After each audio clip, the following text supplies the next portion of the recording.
of the material. One wrong choice. You okay? It can destroy the look of the entire room. Fine. There was this one customer that came to me. He wanted to have solid colored drapes in a little girl's room. I said, don't do it. You need butterflies, polka dots, balloons.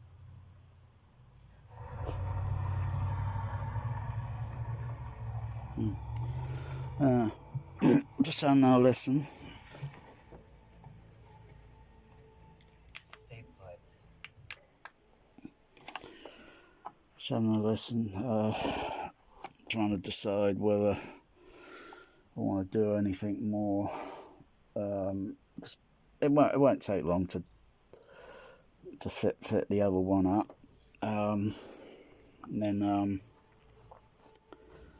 get it wired up. Just check, because just check something. Oh yeah.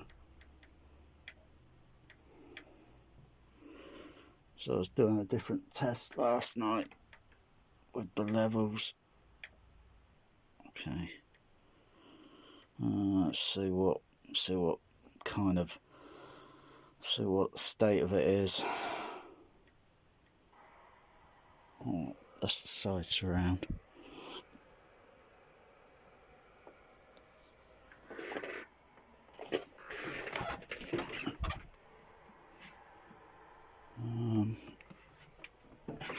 Oh.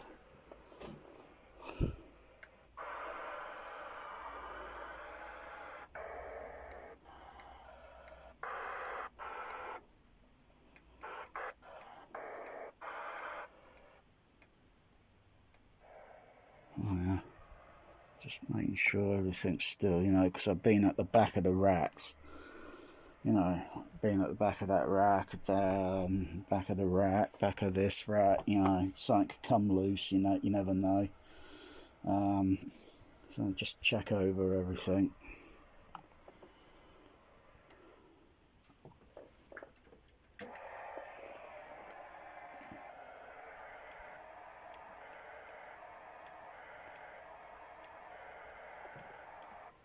That's my back surrounds.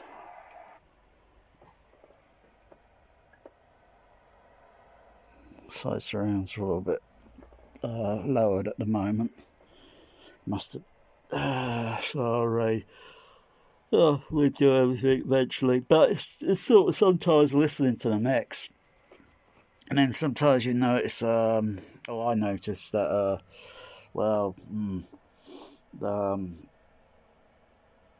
The side channels maybe overpowering, or rather over frequency, over dBing the overhead surrounds. So I will just lower the side surrounds. I wouldn't just raise up the height surrounds. I will just lower one other channel or such.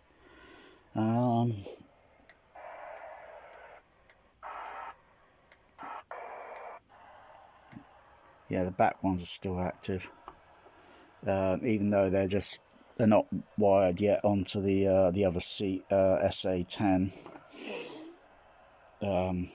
They're just connected up to the Behringer quad amp.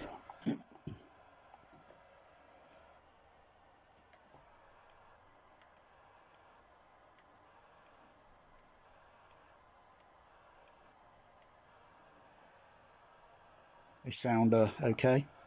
Of course, on the video, because where it would sound on the video is when you play pink noise, yeah, and when switching from one to the other, you get that kind of different sort of. I could always play back the video and then have a listen on headphones and say like, okay, I think a little bit of correction, sort of, or something probably somewhere in the room needs to be altered, and it might just change the some part of the frequency range because of the wavelength, and it traveling at the speed of sound and hitting on something, and probably altering its frequency. Like, so how many times have I had to do that? See, if I move my head from side to side, the sound moves, obviously, because it's in a static position. Sound on all this Atmos stuff or whatever, or anything, or any sound system, it doesn't really move. It's just an illusion. Otherwise, take a look. The speakers are in a static position. Now we can talk and move around, and therefore the sound, is really in motion, sort of thing. But I don't think it'd be very cool to have speakers moving around the room at very fast speeds. If you're going to have a sound moving, you're going to have a speaker moving. You can't be in its way, otherwise if it hits you, damn, think about it. It's traveling it's traveling at the speed of sound. I think you'll be having a very bad day after that once it hits you, because kinetic energy can be a bitch. Anyway.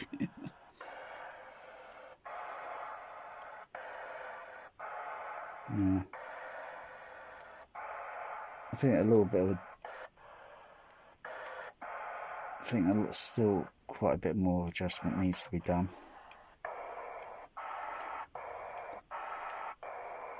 I'm not sure what's going on there. I can hear it.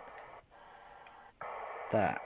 Not the tonal sound, but the camera probably can't, the mic can't pick it up maybe. I can hear it.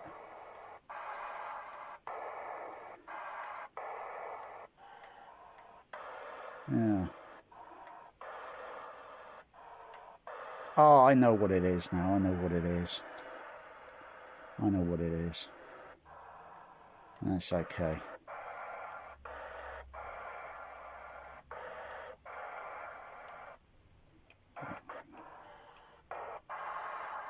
So that, because it's a single sound and it's moving, it's only going to sound on, if I use an equal sound, going,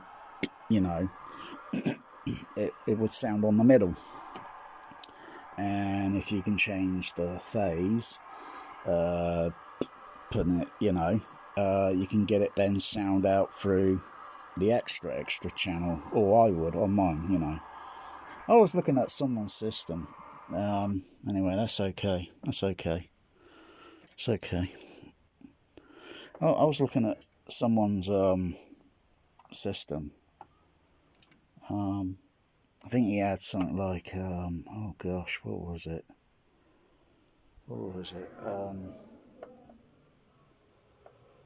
Distracted by the sound mix, the overhead. Oh yeah, I was watching this, reading this, 11.8,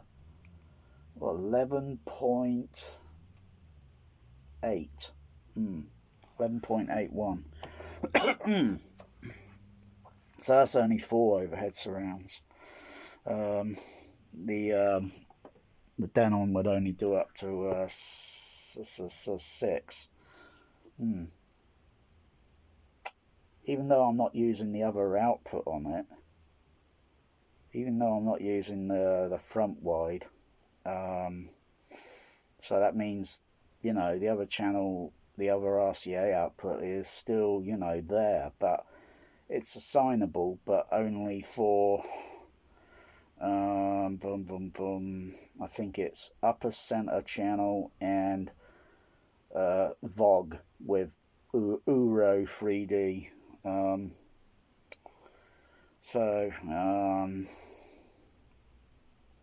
Yeah, can't it be, because I could easily put a 8 in here, or 16.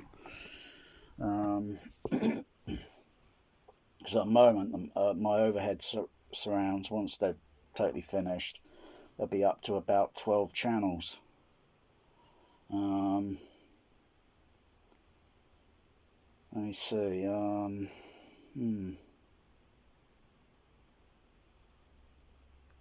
maybe it's ego. Maybe it's because I know real life is still infinitely better than any Atmos home theater, whatever. Real life sound is infinitely better. In fact, it's untouchable, because all this, at the end of the day, is just what it is. It's not the real thing. It's only an entertainment. It's exciting, but it's only an entertainment thing.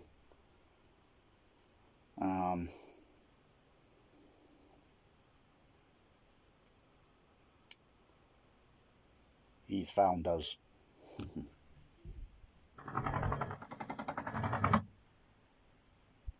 I only got this sounding at the moment, so all the other channels are muted. So that's sounding in the center, or sounding in the middle, rather than phantom imaging over on left and right, and then with some pans and whatever. Oh yeah, maybe I should think about, just maybe, I don't know. It's an if. Holy shitballs! Well, I think that was good. Fucking hell, that helicopter rotor blades or whatever happened there.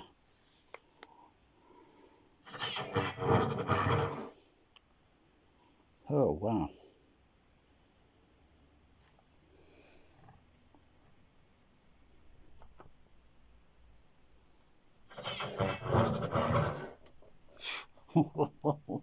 Wow.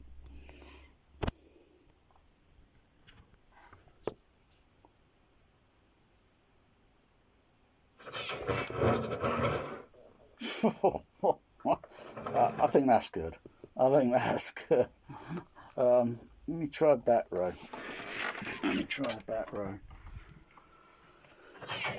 Flipping that, it's going to make me fall over. I've got to be careful when I step on the back here, because sometimes Sooty sits on the back and I don't want to step on his paws. Still got to tidy up all these wires, but I'll probably do that maybe later tonight. Okay. Oh wow, yeah, see, bloody hell. And that's over the, more or less over the front row. Yeah, so still get the I still get a wild yeah.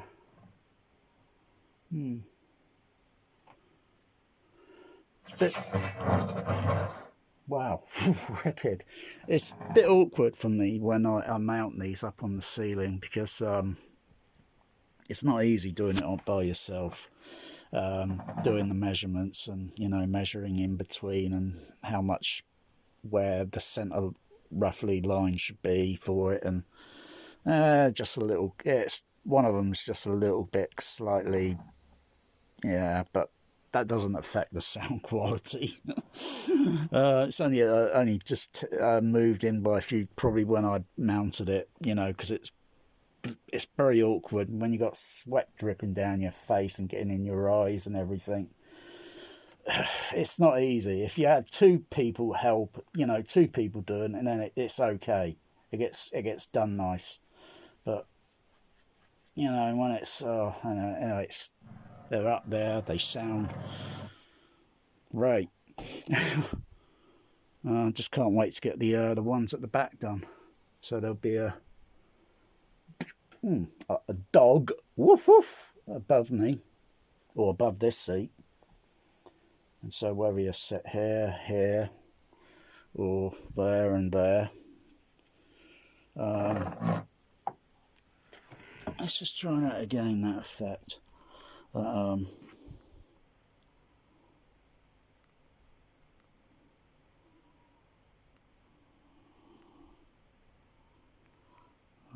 only advancing back by 10 seconds. Just use the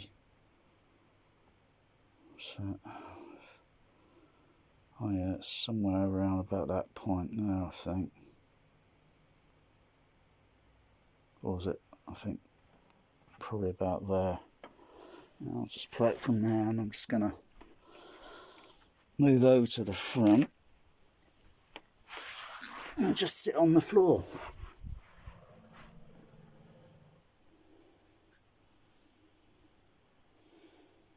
Wow, look at that size of that OLED. Wow, gigantic. It still gets me in this room. Ah, well, that's if it gets me, if I'm listening, you know, if someone else doesn't, you know, hear it, then they can only hear sound. They're not listening, or they don't know what to look for and they don't know what to listen for.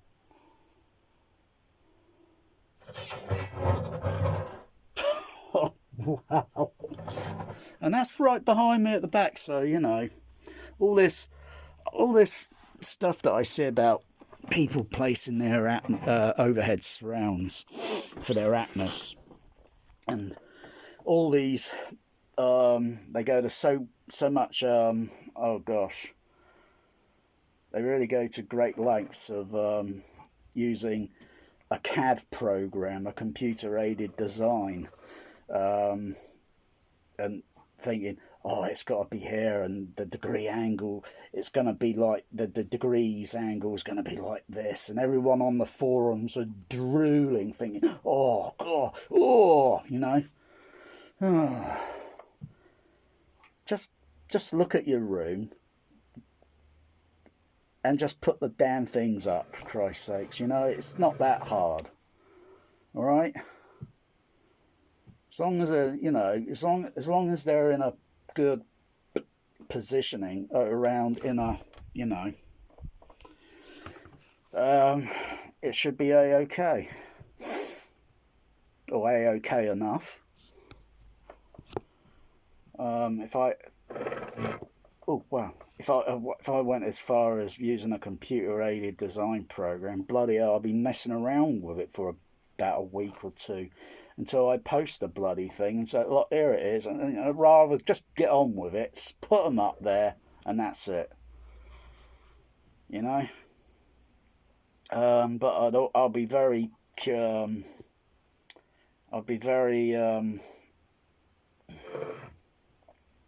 what's it about with in-ceiling ones, because you know, you got to make sure that they're gonna do a-okay, yeah. They're gonna give enough, almost, well, otherwise you don't want them sounding really weak, and or worst case, you don't want them making rattling noises in the ceiling or anything, you know, resonant noises, because then you think, oh crikey, you got to sort of like, you know, correct that, otherwise it's just going to keep making that resonant noise as and when you know, you play music or film, and the frequency it reaches, that it's always going to make that flipping horrible resonant noise, for Christ's sakes. So you got to sort of like, you know,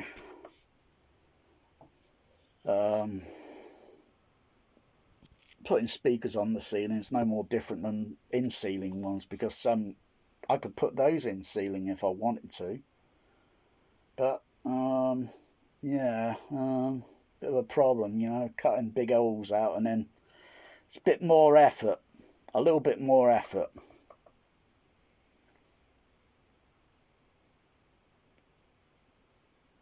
And, you know, if I'm getting really good, you know, all this, and, you know, then the sound pans and the sound arrivals to my ears, the reflection, well, there ain't too much reflection, you know, because of the room is absorbed, and it, you know, wow, it seems to work a-okay. Anyway,